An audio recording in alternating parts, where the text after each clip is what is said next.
नमस्कार दोस्तों, SP study point के इस यूट्यूब चैनल पर आप सभी का बहुत बहुत स्वागत है। आप सभी को एसपी स्टडी पॉइंट परिवार की तरफ से दीपावली की हार्दिक शुभकामनाएं। और इसी क्रम के साथ दोस्तों आज से आप सबकी रेगुलर क्लास स्टार्ट हो जाएगी। जैसा कि आज दीपावली है और दीपावली से एक नई शुरुआत करनी चाहिए हर स्टूडेंट को, हर किसी को।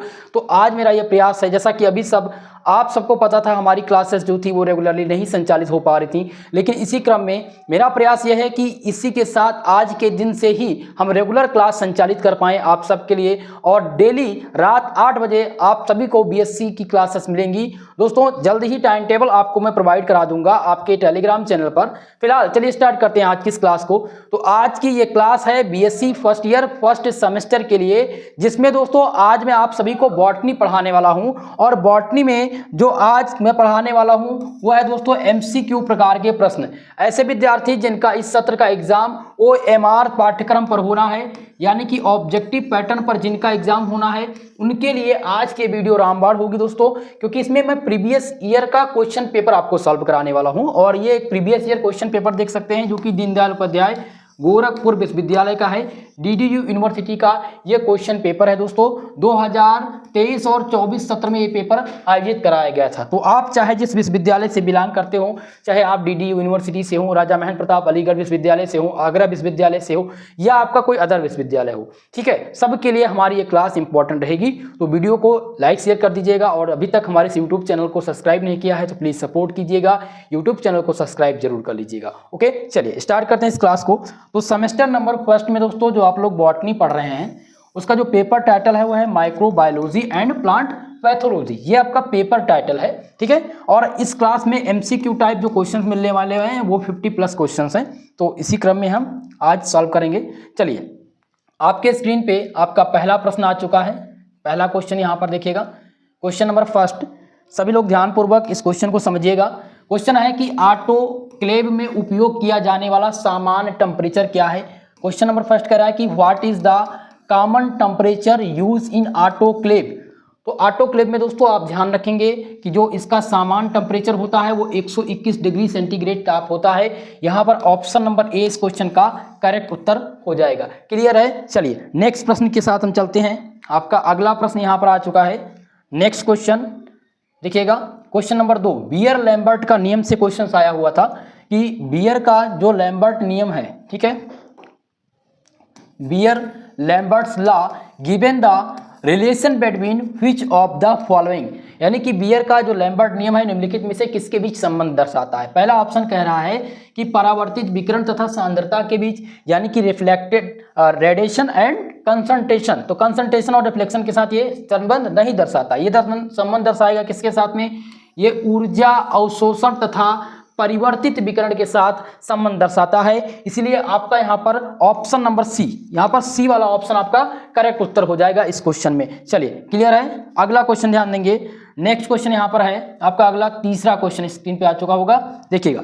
तीसरा क्वेश्चन आपका है यहाँ पर कि the ultra structure of a cell organelle can be study by, यानी कि कोशिकांग की जो शारीरिक परिसंरचना है उनका अध्ययन किसकी सहायता से हम करते हैं, ये क्वेश्चन है। तो यहाँ पर आपका ऑप्शन दिया गया है कि प्रकाश सूक्ष्मदर्शी के द्वारा करते हैं, या फेज कंटेस्ट सूक्ष्मदर्शी के द्वारा, या फिर आर्डेरियोग्राफी के द्वारा, या फिर इलेक्ट्रॉन सूक्ष्मदर्शी। तो याद रखिएगा जो कोशिकांग हैं उनकी परिसंरचना का जो अध्ययन किया जाता है वो इलेक्ट्रॉन माइक्रोस्कोपी के द्वारा किया जाता है, ठीक है। तो यहाँ पर आपका कौन सा ऑप्शन सही हो जाएगा, ऑप्शन नंबर डी करेक्ट उत्तर हो जाएगा, डी वाला आपका, ठीक है। चलिए नेक्स्ट क्वेश्चन की तरफ चलेंगे। आपका अगला क्वेश्चन, सभी लोग वीडियो को लाइक शेयर करते रहिएगा भाई। क्वेश्चन नंबर 4 आ चुका है और चौथा क्वेश्चन यहाँ पर है कि 17 types of ribosomes are found in, ठीक है। 17 टाइप के जो राइबोसोम होते हैं वो कहाँ पर पाए जाते हैं, ये क्वेश्चन यहाँ पर पूछा गया है, ठीक है। चलिए आपके ऑप्शन यहाँ पर दिए गए हैं। ऑप्शन नंबर ए क्या दिया गया है कि माइट्रोकांडिया, ए वाला कह रहा है माइट्रोकांडिया में क्या 17 के जो राइबोसोम होते हैं पाए जाते हैं, या फिर क्लोरोप्लास्ट में, या सी ऑप्शन है बैक्टीरिया, या डी ऑप्शन दिया गया ऑल ऑफ। तो यहाँ पर ध्यान रखिएगा जो 17 प्रकार के राइबोसोम्स होते हैं वो माइट्रोकांडिया में भी पाए जाते हैं, क्लोरोप्लास्ट में भी पाए जाते हैं और बैक्टीरिया में भी पाए जाते हैं। इसलिए डी वाला आंसर यहाँ पर करेक्ट उत्तर हो जाएगा। चलिए नेक्स्ट क्वेश्चन ध्यान देंगे। नेक्स्ट क्वेश्चन आपका क्या दिया गया है यहाँ पर, क्वेश्चन नंबर 4, चौथा क्वेश्चन आपका हो चुका है, पांचवा क्वेश्चन स्क्रीन पे आ चुका है। पांचवा प्रश्न यहाँ पर है कि दोस्तों mitochondria are absent in, mitochondria किसमें अनुपस्थित है। चलिए जल्दी से आप सब लोग बताने का प्रयास करेंगे, माइटोकॉन्ड्रिया जो है वो किसमें अनुपस्थित है। यहाँ पर ऑप्शन नंबर ए दिया गया ईस्ट में अनुपस्थित होती है, यानी कि बी दिया गया है फंगी, सी ऑप्शन है बैक्टीरिया और डी दिया गया ग्रीन एल्गी। चलिए उत्तर करने का आप सब लोग प्रयास करेंगे। तो यहाँ पर आपका जो सही उत्तर हो जाएगा वो हो जाएगा बैक्टीरिया यानी जीवाणुओं में। ठीक है, जीवाणुओं में माइटोकॉन्ड्रिया क्या होती है, अनुपस्थित होती है। मोस्ट इंपॉर्टेंट होगा आप सबके लिए क्वेश्चन डीडीयू में। ये क्वेश्चन दोस्तों 2022 सत्र लेकर के 23 सत्र लेकर के बार बार ये रिपीट हुआ है और इसके लिए आप इस बार सबसे ज़्यादा महत्वपूर्ण होगा ये क्वेश्चन। ओके, चलिए अगला क्वेश्चन देखिएगा, क्वेश्चन नंबर 6, छठा क्वेश्चन आपकी स्क्रीन पे आ चुका है। और छठवां क्वेश्चन आपका क्या है कि the structure formed by the bacterial genomic the generally called as. ठीक है, क्वेश्चन है कि जीवाणुओं में जीनोम से बनी संरचना को सामान्यतः क्या कहा जाता है। तो इसको सामान्यतः क्या कहते हैं दोस्तों, न्यूक्लियोसाइड कहते हैं। याद रखिएगा, जो जीनोम से बनी संरचना होती है उनको सामान्यतः हम न्यूक्लियोसाइड कहते हैं। यहाँ पर आपका ऑप्शन हो जाएगा बी वाला करेक्ट उत्तर। क्लियर है। चलिए अगले क्वेश्चन की तरफ बढ़ेंगे हम। नेक्स्ट क्वेश्चन आपकी स्क्रीन पे आ चुका होगा, क्वेश्चन नंबर आपका 7वां। चलिए सभी लोग ध्यान से इस क्वेश्चन को पढ़िएगा। क्वेश्चन यहाँ पर है कि some bacteria are not easily killed because, कुछ जो बैक्टीरिया हैं उनको आसानी से हम नहीं मार सकते, इसका क्या कारण है ये आपको बताना है। पहला कारण यहाँ पर कह रहा है कि उनकी जो सहनशीलता है, उनकी शक्ति के कारण, यानी सहनशीलता जो उनकी होती है शक्ति होती है, इसलिए उनको जल्दी से नहीं मारा जा सकता। या बी ऑप्शन है कि काइटिनयुक्त भित्ति के कारण, सी है एकाधिक कशाभिका के कारण, और ऑप्शन नंबर डी कह रहा है कि अंतर बीजाणु बनने के कारण। ठीक है, तो इसका जो सही उत्तर हो जाएगा दोस्तों कौन सा हो जाएगा, आपका हो जाएगा ऑप्शन नंबर डी। ठीक है, इंडोस्पोर फॉर्मेशन के कारण इनको आसानी से नहीं मारा जा सकता, इसलिए डी वाला आंसर यहाँ पर सही उत्तर हो जाएगा। चलिए अगले क्वेश्चन की तरफ चलेंगे हम। क्वेश्चन नंबर 8, आठवां क्वेश्चन आपकी स्क्रीन पे आ चुका होगा। और आठवां क्वेश्चन आपका इसमें है कि which of these bacteria is resistant to penicillin as the lack of a cell wall, यानी कि इनमें से कौन सा जीवाणु पेनिसिलिन के प्रतिरोधी है क्योंकि उनमें कोशिका भित्ति नहीं पाई जाती है। ठीक है, तो कोशिका भित्ति किसमें नहीं पाई जाती है, ध्यान रखेंगे आपको माइकोप्लाज्मा में कोशिका भित्ति नहीं पाई जाती है। आंसर कौन सा हो जाएगा, सी वाला यहाँ पर करेक्ट उत्तर आपका हो जाएगा। क्लियर है। चलिए अगले प्रश्न की ओर बढ़ेंगे। नेक्स्ट क्वेश्चन आपका यहाँ पर क्या दिया गया है, क्वेश्चन नंबर 9, जिसमें है कि क्वेश्चन क्या कह रहा है, ध्यान दीजिएगा। What is the duster of polar flagella called, ध्रुवीय कशाभिका का एक समूह, ध्रुवीय कशाभिका का एक समूह क्या कहलाता है। आपका ऑप्शन ए दिया गया पेरीटाइकस, बी दिया गया यहाँ पर मोनोटाइकस, सी आपका है एम्फीटाइकस और डी दिया गया लोफोटाइकस। चलिए उत्तर करिएगा, सभी लोग जल्दी से जल्दी इसका आंसर करने का प्रयास करेंगे। ओके, चलिए उत्तर देने का प्रयास करेंगे आप सब लोग, इसका क्या आंसर होगा। तो यहाँ पर दोस्तों सही उत्तर हो जाएगा आपका डी वाला, कौन सा हो जाएगा, लोफोट्राइकस ध्रुवीय कशाभिका का एक समूह कहलाता है। क्लियर है। चलिए अगले प्रश्न की ओर बढ़ेंगे। नेक्स्ट क्वेश्चन आ चुका है यहाँ पर आपका 10 नंबर क्वेश्चन, क्वेश्चन नंबर 10 जो कि मोस्ट इंपॉर्टेंट है। 10 नंबर क्वेश्चन को देखिएगा। क्वेश्चन है कि this about cell wall of the gram positive bacteria is true, यानी ग्राम पॉजिटिव बैक्टीरिया की कोशिका भित्ति के बारे में इनमें से कौन सा सत्य कथन है। सत्य कथन आपको यहाँ पर खोजना है। ठीक है, यहाँ पर पहला देखिएगा, पहला यहाँ पर दिया गया है कि कोशिका भित्ति कई परतों से मिलकर के बनी होती है, यानी कि cell wall is compress of many layers. तो बिल्कुल सही है भाई, जो सेल वॉल होती है बहुत अधिक परतों से मिलकर के, कई लेयर से मिलकर के बनी होती है, तो इसलिए ये क्वेश्चन आपका सही है।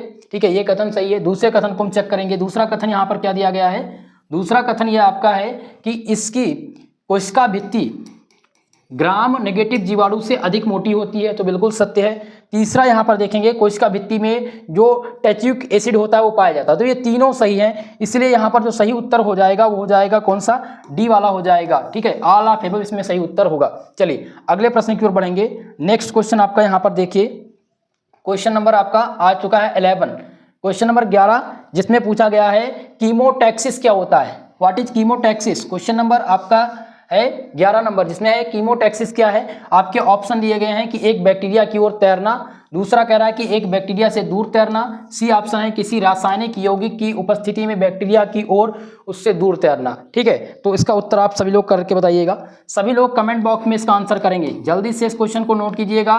क्वेश्चन नंबर आपका 11 है, जिसका उत्तर आप लोग को कमेंट बॉक्स में करके बताना है। उसके बाद में इसका आंसर आप लोग को बताऊंगा। ठीक है, चलिए नेक्स्ट क्वेश्चन देखते हैं। क्वेश्चन नंबर आपका आ चुका है 12 नंबर प्रश्न है, जिसमें पूछा गया आपसे कि निम्नलिखित में से किस चरण में वृद्धि के दौरान सेकेंडरी मेटाबोलाइट्स का उत्पादन होता है। सेकेंडरी मेटाबोलाइट्स का उत्पादन इसमें से किस में होता है, ये क्वेश्चन पूछा गया है। तो लैंग फेज दिया गया है, दूसरा है कि घातीय लैंग चरण, स्टेशनरी चरण या फिर मृत्युकर चरण। ठीक है, ये आपको बताना है। तो आप लोग ध्यान रखेंगे स्टेशनरी फेज होता है इसका आंसर। सी वाला यहाँ पर करेक्ट उत्तर हो जाएगा। कौन सा? Option number C. चलिए नेक्स्ट क्वेश्चन की तरफ बढ़ेंगे। क्वेश्चन नंबर 12 आपकी स्क्रीन पे है, माफ कीजिएगा। क्वेश्चन नंबर 13 आपका आ चुका है, जिसमें पूछा गया है दोस्तों क्वेश्चन कि which of the following is true to grow bacterial culture continuously.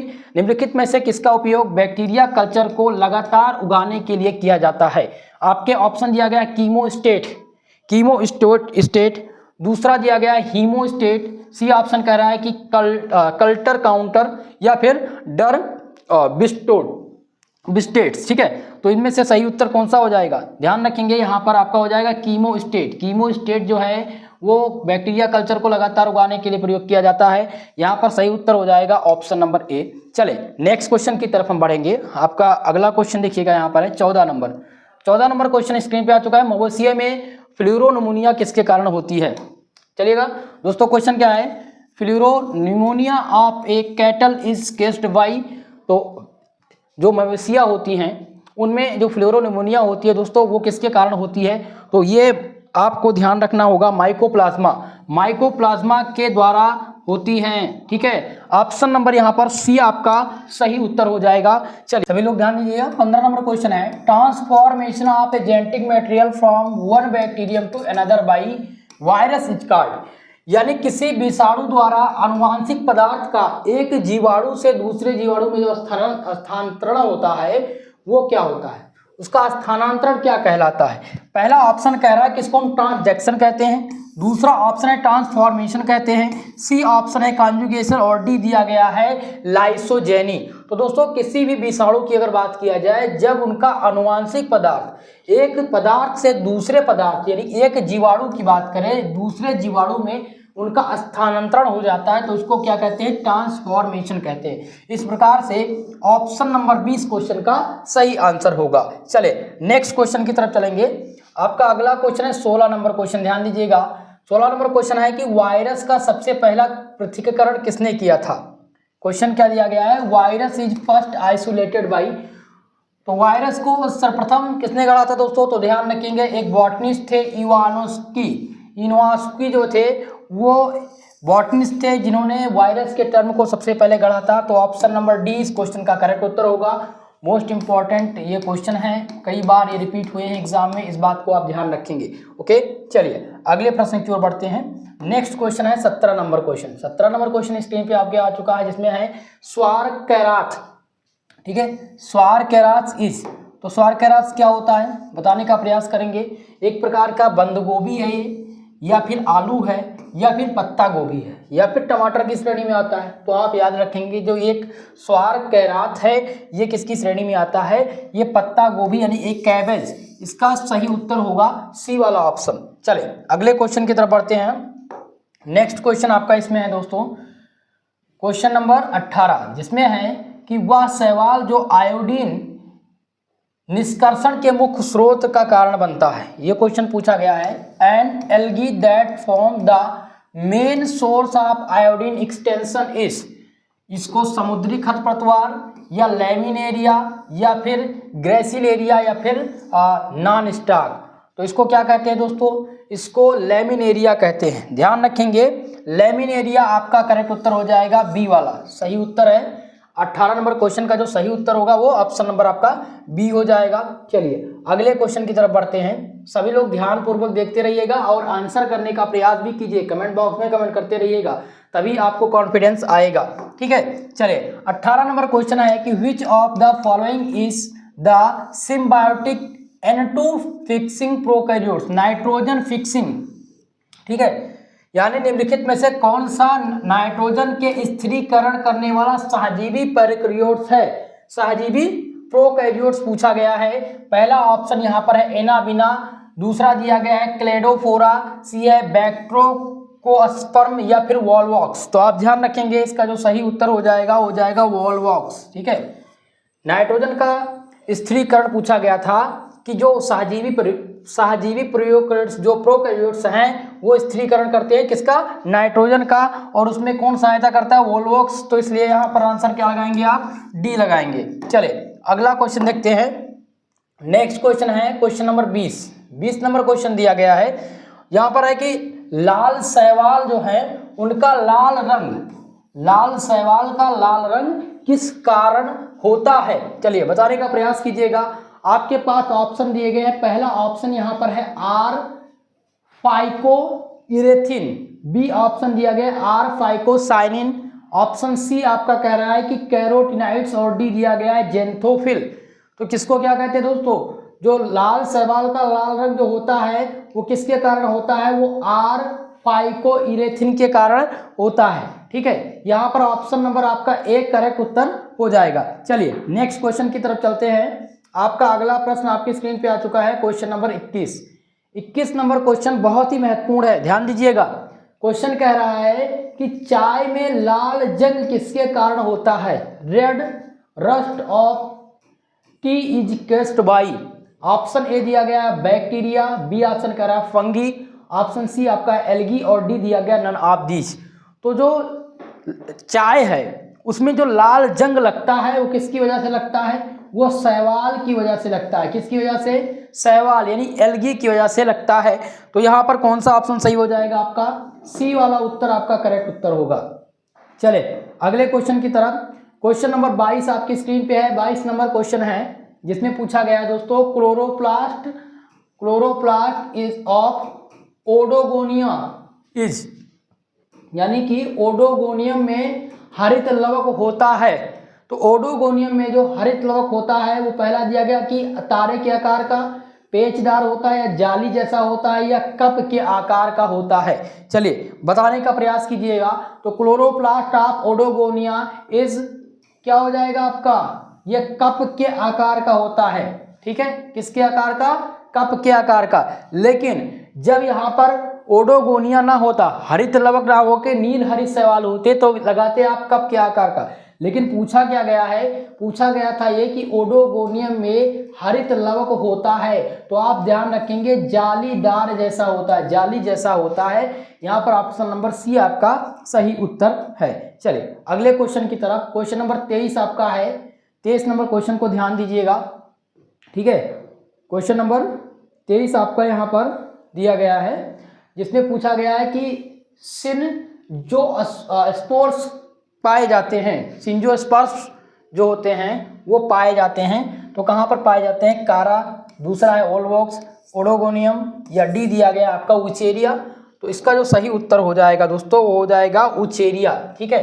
जो सिंजियोस्पर्म्स होते हैं वो उचेरिया में पाए जाते हैं। आपका सही उत्तर हो जाएगा ऑप्शन नंबर डी। क्लियर है। चलिए अगले प्रश्न की ओर बढ़ेंगे। नेक्स्ट क्वेश्चन आप ध्यान दीजिएगा। क्वेश्चन नंबर 24 जिसमें है स्टोन वार्ड्स का संबंध किससे है? क्वेश्चन पूछा गया है स्टोन वार्ड्स का संबंध किससे है? पहला दिया गया है कि ओडोगोनियल्स, बी है वोल्वोल्केल्स, ऑप्शन नंबर सी दिया गया है केरेल्स और डी है ब्रायोफाइटस। चलिए आप सब लोग उत्तर देने का प्रयास कीजिएगा। बहुत ही मोस्ट इंपॉर्टेंट ये क्वेश्चन है। तो इस क्वेश्चन का जो सही उत्तर हो जाएगा केरल्स। ठीक है।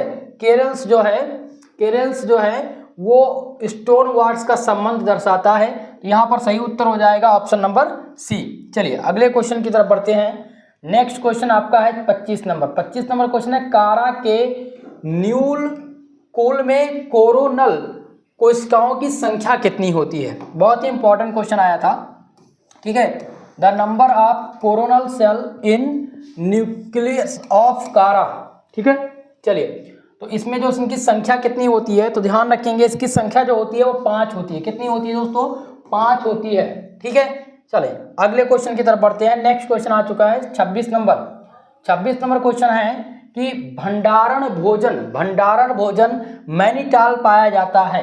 कहाँ पर पाया जाता है? पहला है डायटम, लाल हरित शैवाल, भूरा शैवाल या नील हरित शैवाल में। चलिए बताने का प्रयास कीजिएगा कि भंडारण भोजन मैनीटाल पाया जाता है। Storage food of mannitol is found in, ठीक है, कहाँ पर पाया जाता है दोस्तों? तो ये ब्राउन एल्गी में पाया जाता है। किस में पाया जाता है? भूरा शैवाल में पाया जाता है। सी ऑप्शन इस क्वेश्चन का सही उत्तर होगा। चलिए अगले क्वेश्चन देखते हैं 27 नंबर। 27 नंबर क्वेश्चन है अगर प्राप्त होता है, अगर प्राप्त होता है, यह क्वेश्चन यहाँ पर पूछा गया दोस्तों, ठीक है। तो अगर किससे प्राप्त होता है? शायद आप लोगों को पता होगा, पहला ऑप्शन यहाँ पर दिया गया है पॉलीसाइफोनिया। अगर जो प्राप्त होता है वो पॉलीसाइफोनियस प्राप्त होता है, या फिर दिया गया है बैक्ट्रोखरस्पोरम अस्फर्म, या सी ऑप्शन है कि ग्लेसिलेरिया या फिर नीमा नियोन, ठीक है, नीमा लियोन। तो करेक्ट उत्तर कौन सा हो जाएगा? यहाँ पर सी ऑप्शन करेक्ट उत्तर होगा आपका, ठीक है, सी ऑप्शन, यानी कि ग्रेसिलेरिया। अगर कहाँ से प्राप्त होता है? ग्रेसिलेरिया से प्राप्त होता है। सी ऑप्शन 27 नंबर का सही उत्तर है। अगला क्वेश्चन देखिएगा 28 नंबर क्वेश्चन है कि पायरेनाइट्स होते हैं, पायरेनाइट्स जो होते हैं, बहुत इंपॉर्टेंट क्वेश्चन है, कई बार ये रिपीट हो चुका है। दीनदयाल उपाध्याय डीडी यूनिवर्सिटी में 2022-23 सत्र में बार बार पूछा गया है। राजा महेंद्र प्रताप अलीगढ़ विश्वविद्यालय, स्टेट यूनिवर्सिटी अलीगढ़, वहां पर भी रिपीट हुआ है। आगरा विश्वविद्यालय में भी आता था, ठीक है। तो ये इंपॉर्टेंट है दोस्तों, इसीलिए पायरेनाइट्स का क्वेश्चन है। पहला ऑप्शन है प्रोटीन निकाय, दूसरा है स्टार्च निकाय, सी है स्टार्च के आवरण के भीतर प्रोटीन का निकाय, और डी दिया गया प्रोटीन के आवरण के भीतर स्टार्च का निकाय, ठीक है। चलिए उत्तर देने का प्रयास कीजिएगा। तो यहाँ पर कौन सा ऑप्शन सही हो जाएगा? ऑप्शन नंबर सी इसका सही होगा, ठीक है। Protein bodies with an envelope of starch, ठीक है, यानी कि स्टार्च के आवरण के भीतर प्रोटीन का निकाय, यही पायरेनाइट्स होता है। ओके, चलिए अगले क्वेश्चन की तरफ बढ़ते हैं हम। नेक्स्ट क्वेश्चन है 29 नंबर, जिसमें है पेनिसिलियम का फलन काय कहलाता है। क्वेश्चन क्या कह रहा है दोस्तों कि what is the fruiting body of the Penicillium card. Penicillin का जो फल निकाय बॉडी है उसको क्या कहते हैं? बहुत ही इंपॉर्टेंट क्वेश्चन है। फल निकाय बॉडी को क्या कहा जाता है? तो इसको दोस्तों ध्यान रखेंगे, इसको क्या कहते हैं? इसको कहते हैं क्लस्टोथियम, ठीक है, क्लस्टोथियम कहते हैं। ऑप्शन नंबर यहाँ पर बी वाला आपका करेक्ट उत्तर हो जाएगा। 32 नंबर क्वेश्चन आपका देखिएगा। क्वेश्चन नंबर 32 कह रहा है कि the phenomena of heterothallism, was first discovered in mucorales by, यानी कि विषम जालिकता की घटना सबसे पहले म्यूकोरोल्स में खोजी गई थी। किसके द्वारा खोजी गई थी? तो आप ध्यान रखेंगे ब्लैक केसली के द्वारा। ब्लैक केसली ने विषम जालिकता की घटना को सबसे पहले म्यूकोरोल्स में खोजा था। सी ऑप्शन आपका करेक्ट उत्तर यहाँ पर है। चलिए अगला क्वेश्चन देखेंगे। नेक्स्ट क्वेश्चन आपका है इसमें, आलू में अगैती झुलसा रोग किसके कारण लगता है? क्वेश्चन क्या कह रहा है कि आलू में अगैती झुलसा रोग जो लगता है वो किसके कारण लगता है? तो इसमें ध्यान रखेंगे दोस्तों, अल्टरनेरिया सोनेली के द्वारा आलू में अगैती झुलसा रोग लगता है। इसलिए ऑप्शन नंबर कौन सा सही हो जाएगा? सी वाला इसमें करेक्ट उत्तर आपका हो जाएगा। चलिए अगले क्वेश्चन की तरफ बढ़ते हैं। 34 नंबर क्वेश्चन आपका आ गया। राइजोपस में पोषण की विधि पूछा गया है कि राइजोपस में पोषण की विधि क्या है? ठीक है, 34 नंबर क्वेश्चन। पहला है कि स्वापोषी, परजीवी, सहजीवी या फिर मृतपोष जीवी। ठीक है, तो उत्तर करिएगा आप सब लोग क्या होता है। तो इसमें दोस्तों ध्यान रखेंगे कि जब भी राइजोपस की बात हो और उनमें पोषण की बात हो, ठीक है, तो पोषण में मृतोपजीवी होते हैं, मृतोपजीवी जो होते हैं वो उनकी पोषण विधि है। ठीक है, यहाँ पर आपका डी आंसर करेक्ट उत्तर हो जाएगा। अगला क्वेश्चन ध्यान देंगे। नेक्स्ट क्वेश्चन आपका है यहाँ पर क्वेश्चन नंबर 35, जिसमें पूछा गया है कि क्लैप कनेक्शन बहुत आम है। Clamp connections are very common in. तो ये वेरी कॉमन, सबसे ज़्यादा कॉमन किस में है? पहला है एस्कोमाइसिटिस में, या फिर ऑप्शन बी दिया गया है कि बेसिडोमाइसिटिस, फाइकोमाइसिटीज या फिर ड्यूटरोमाइसिटीज। तो ये सबसे ज्यादा जो कॉमन है वो किसमें है दोस्तों, वो है फाइको। यहाँ पर ऑप्शन नंबर बी आपका हो जाएगा बेसिडोमाइसिटीज। बेसिडोमाइसिटीज में ये सबसे ज्यादा कॉमन है, आंसर हो जाएगा बी वाला यहाँ पर सही आपका। ओके, क्लियर है। चलिए अगले क्वेश्चन की तरफ बढ़ते हैं। नेक्स्ट क्वेश्चन है 36 नंबर, जिसमें पूछा गया है 36 नंबर क्वेश्चन, ध्यान दीजिएगा। एप्लाटॉक्सिन का उत्पादन, क्या पूछा गया है, एप्लाटॉक्सिन का उत्पादन होता है किसके द्वारा होता है। पहला दिया गया वायरस के द्वारा, या फिर बैक्टीरियम के द्वारा, या फिर आपका दिया गया फंगस के द्वारा, और यहाँ पर ऑप्शन डी आपका है जो कि है नेमेटोड के द्वारा। तो इसमें आप ध्यान रखेंगे कवक के द्वारा होता है। एप्लाटॉक्सिन का जो उत्पादन होता है वो किसके द्वारा होता है, कवक के द्वारा होता है। आपका जो सही उत्तर हो जाएगा वो फंगी हो जाएगा। ठीक है, ऑप्शन नंबर कौन सा, सी वाला सही है। चलिए 37 नंबर क्वेश्चन यहाँ पर दिया गया है, जिसमें क्या पूछा गया है कि क्रूसीफेर का सफेद कीट किसके द्वारा होता है। क्रूसीफेर का सफेद कीट किसके द्वारा होता है, तो आप ध्यान रखेंगे ये अल्ब्यूगो के द्वारा होता है। किसके द्वारा होता है, अल्ब्यूगो। ऑप्शन ए इसका सही उत्तर है। चलिए नेक्स्ट क्वेश्चन की तरफ चलेंगे हम भैया। आपका अगला क्वेश्चन आ गया जो कि पूछा गया था यहाँ पर 38 नंबर क्वेश्चन को ध्यानपूर्वक पढ़िएगा। पनीर बनाने में किस कवक का उपयोग होता है।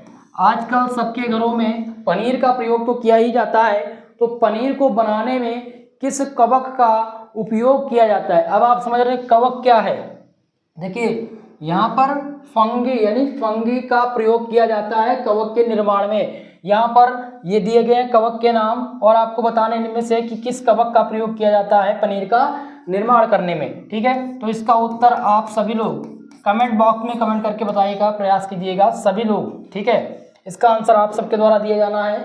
कमेंट बॉक्स में चेक करूंगा और आप सबसे निवेदन है कि आंसर जरूर देने का प्रयास कीजिएगा। ठीक है, चलिए अगला क्वेश्चन देखिएगा। 39 नंबर क्वेश्चन है कि कवक जाल में, क्वेश्चन आपका आ चुका है जिसमें पूछा गया है कि कवक जाल में इनमें आमतौर पर संकोशिया होता है। तो संकोशिया है वो क्या होता है, यानी 39 नंबर क्वेश्चन। ठीक है, तो इसमें आपको बताना है संकोशिया। तो ध्यान रखेंगे दोस्तों कि इसमें जो है आपका हो जाएगा फाइकोमाइसिटीज। ठीक है, फाइकोमाइसिटीज में कवक जाल जो होते हैं वो आमतौर पर संकोशिया जो होता है वो फाइकोमाइसिटीज में होता है। सो ऑप्शन नंबर ए इस क्वेश्चन का क्या हो जाएगा, सही आंसर। ठीक है, चलिए अगला क्वेश्चन देखिएगा। 40 नंबर आया हुआ था। 40 नंबर क्वेश्चन क्या था, क्वेश्चन है कि when the fungus required to host to complete its life cycle the fungus is referred as. यानी जब किसी कवक को अपना जीवन चक्र पूरा करने के लिए 2 परजीवियों की आवश्यकता होती है तो उस कवक को क्या कहा जाता है, उस कवक को क्या कहते हैं, जल्दी से बताने का प्रयास कीजिएगा। आपके ऑप्शन यहाँ पर दिए गए हैं दोस्तों। ठीक है, ऑप्शन यहाँ पर ए दिया गया है आपका होमोथैलिक, बी दिया गया है हेट्रोथैलिक, सी ऑप्शन है ओटोसियस और डी दिया गया है हेट्रोसियस। चलिए उत्तर देने का प्रयास कीजिएगा। तो यहाँ पर आप ध्यान रखेंगे जब भी किसी कवक की बात हो, जब भी किसी भी कवक की बात हो तो एक बात जरूर ध्यान रखेंगे कि जब कवक अपना जीवन चक्र पूरा कर रहा होता है, लाइफ साइकिल पूरा कर रहा होता है, तो 2 परजीवियों की आवश्यकता होती है। और जो कवक होता है उसको क्या कहते हैं, हेट्रोसियस कहते हैं। क्या कहते हैं, हेट्रोसियस। और यहाँ पर ऑप्शन में आपको दिख जाएगा हेट्रोसियस, ये डी वाला ऑप्शन। ठीक है, आंसर कौन सा हो जाएगा, डी वाला आपका सही उत्तर है। क्लियर है। चलिए अगले प्रश्न की ओर बढ़ेंगे। नेक्स्ट क्वेश्चन नंबर आपका है 41, जिसमें प्रोडक्ट्स मिक्सचर में जहरीला पदार्थ पूछा गया है। चलिए बताने का प्रयास करिएगा कि जो प्रोडक्ट्स मिक्सचर होते हैं उसमें जहरीला पदार्थ कौन सा है, लाइम, कापर, या लाइम और कापर दोनों या उपरोक्त में से कोई नहीं। बहुत ही इंपॉर्टेंट क्वेश्चन है। प्रोडक्ट्स मिक्सचर और लाइम सल्फर ये इंपॉर्टेंट है और कई बार एग्जाम में आए हुए हैं, डीडीयू में पूछा हुआ प्रश्न है। ये डीडीयू का तो क्वेश्चन पेपर ही है, लेकिन 23 सत्र में आया था और 22 सत्र में भी पूछा गया था। ठीक है, तो ये चीज़ आप ध्यान रखेंगे। चलिए बताने का प्रयास कीजिएगा क्या होता है ब्रोडो मिश्रण में जो आपका जहरीला पदार्थ है वो कौन सा होता है। ठीक है, तो इसमें आप लोग ध्यान रखेंगे जब भी बात हो किसकी, प्रोडक्ट्स मिक्सचर की, तो इसमें कापर सबसे ज़्यादा जो खतरनाक होता है, जो जहरीला पदार्थ बनता है वो कापर बनता है। सो ऑप्शन कौन सा लगाएंगे, बी वाला आपका यहाँ पर करेक्ट उत्तर हो जाएगा। ठीक है, चलिए नेक्स्ट प्रश्न की ओर बढ़ेंगे। आपका यहाँ पर अगला प्रश्न देखिए। नेक्स्ट क्वेश्चन आपका दिया गया है चलिए,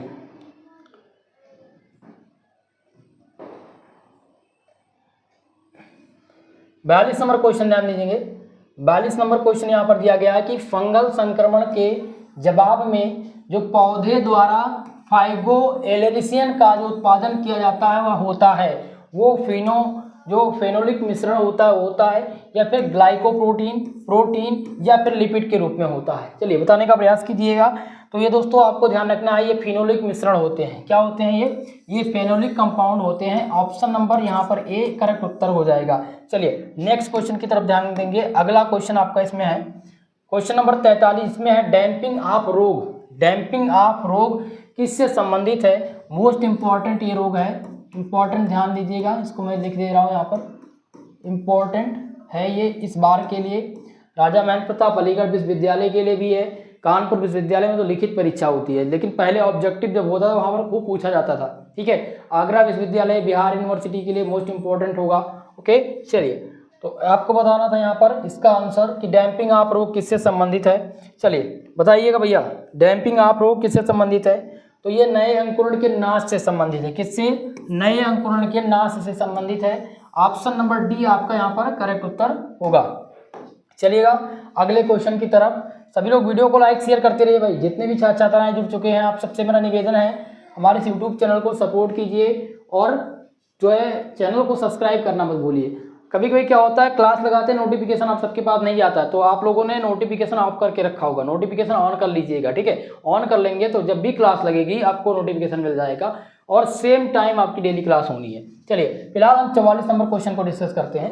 क्वेश्चन नंबर 44 है कीड़ों को नियंत्रित करने के लिए प्रोडक्ट का उपयोग करना जो घटना है प्रीडेटर बहुत ही इंपॉर्टेंट है। कीड़ों का नियंत्रण, कीड़ों की रोकथाम करने के लिए एक प्रीडेटर का उपयोग करने की जो घटना है उसको क्या कहते हैं? उसको हम कहते हैं जैविक नियंत्रण कहते हैं, भ्रम की तकनीकी कहते हैं, या फिर जेनेटिक इंजीनियरिंग कहते हैं, कृत्रिम नियंत्रण कर सकते हैं। ठीक है, जिन्होंने क्वेश्चन पेपर दिया था उन्होंने शायद जैविक नियंत्रण लगाया था, यानी कि बायोलॉजिकल कंट्रोल जिसे कहते हैं।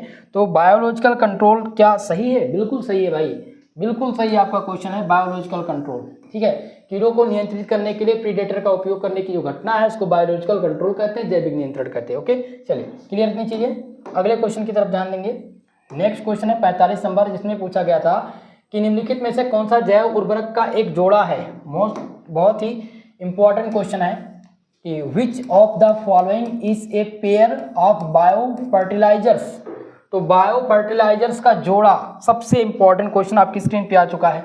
ठीक है, तो इसमें आप लोग ध्यान देंगे, पहला है सल्मोनेला तथा ई कोलाई। नहीं, बिल्कुल ये जोड़ा तो नहीं हो सकते। ठीक है, ये दोनों जोड़े तो नहीं है, इसलिए ये वाला आपका रॉन्ग हो जाएगा। यहाँ पर देखते हैं राइजोबियम तथा ग्रोसे। तो राइजोबियम के साथ यहाँ पर ग्रोसे लगा हुआ है। ठीक है, तो ग्रोसे और राइजोबियम ये भी आपका नहीं होगा। नॉन स्टार्च तथा लेग्यूम, बिल्कुल ये भी नहीं होगा। यहाँ पर सही आंसर हो जाएगा एजोला तथा बीजीए। बहुत ही इंपॉर्टेंट क्वेश्चन है। ठीक है, ये क्वेश्चन इस बार के लिए 2024 और 25 सत्र में रामबाण आएगा, ये बार बार आएगा, ध्यान रखिएगा। ठीक है, तो आंसर आपको पता है, जब भी बात हो कि जैव उर्वरक का जोड़ा, तो जोड़े में अगर आपको एजोला और बीजीए दिख जाए तो आप वही टिक कीजिएगा। क्लियर है? चलिए अगले क्वेश्चन पर बढ़ते हैं। 46 नंबर क्वेश्चन। 46 नंबर क्वेश्चन है कि ट्राइकोडर्मा हर्जेनियम उपयोग होता है, इसका उपयोग कहाँ पर होता है? बंजर भूमि का पुनर्ग्रहण करने के लिए, या दूषित मिट्टी का बायोडिग्रेडेशन करने के लिए, या पादप रोगजनकों के विरुद्ध जैव नियंत्रण, या डी दिया गया है कि जीन का स्थानांतरण। ठीक है, तो करेक्ट उत्तर कौन सा हो जाएगा भैया? यहाँ पर जो हो जाएगा वो हो जाएगा जीन का स्थानांतरण। सही उत्तर कौन सा है? ध्यान दीजिएगा, यहाँ पर जो हो जाएगा वो हो जाएगा पादप रोगजनकों के विरुद्ध जैव का नियंत्रण एजेंट। ठीक है, सी उत्तर हो जाएगा, bio control agents against the plant pathogens. ठीक है, सही उत्तर कौन सा है? सी वाला, डी जीन का स्थानांतरण, ये जो है रॉन्ग आंसर है। ठीक है, ये भी आपका रॉन्ग हो जाएगा, सही हो जाएगा आपका सी वाला। चलिए अगले क्वेश्चन की तरफ बढ़ते हैं। नेक्स्ट क्वेश्चन आपका यहाँ पर आ चुका है क्वेश्चन नंबर 47, जिसमें है बायोगैस का प्रमुख घटक। बहुत ही इंपॉर्टेंट क्वेश्चन है और बहुत हलवा क्वेश्चन है, आप सब कर पाएंगे। जल्दी से जल्दी उत्तर देने का प्रयास कीजिएगा कि बायोगैस का प्रमुख घटक कौन सा है। चलिए, तो बायोगैस का जो प्रमुख घटक है आप सब जानते ही हैं, मीथेन होता है। ठीक है, क्या होता है? मीथेन। ऑप्शन नंबर सी इस क्वेश्चन का करेक्ट उत्तर है। चलिए अगले क्वेश्चन की तरफ ध्यान देंगे। नेक्स्ट क्वेश्चन आपका यहाँ पर आ चुका है, क्वेश्चन नंबर 41। ठीक है, कौन सा भैया? 48 नंबर क्वेश्चन कि निम्नलिखित में से किस प्रजाति का उपयोग स्टेपेटोमाइसिन के उत्पादन के रूप में किया जाता है? आपका ऑप्शन यहाँ पर दिया गया है, जिसमें है एस रेमोसस। तो एस रेमोसस इंपॉर्टेंट तो नहीं है, इसका होगा एस ग्राइसियस। क्या हो जाएगा? एस ग्राइसियस होगा इसका उत्तर। ठीक है, यहाँ पर बी वाला आपका करेक्ट उत्तर है। बी वाला यहाँ पर आंसर जो है वो सही होगा। ठीक है, चलिए अगला क्वेश्चन देखिएगा। 49 नंबर क्वेश्चन आया हुआ था, कारा को जलीय घोड़ा पूंछ के नाम से भी जाना जाता है क्योंकि यह मिलता जुलता है। चलिए उत्तर दीजिएगा कि Chara is also known is aquatic horse tail because it the resembles, यानी कि इससे मिलता जुलता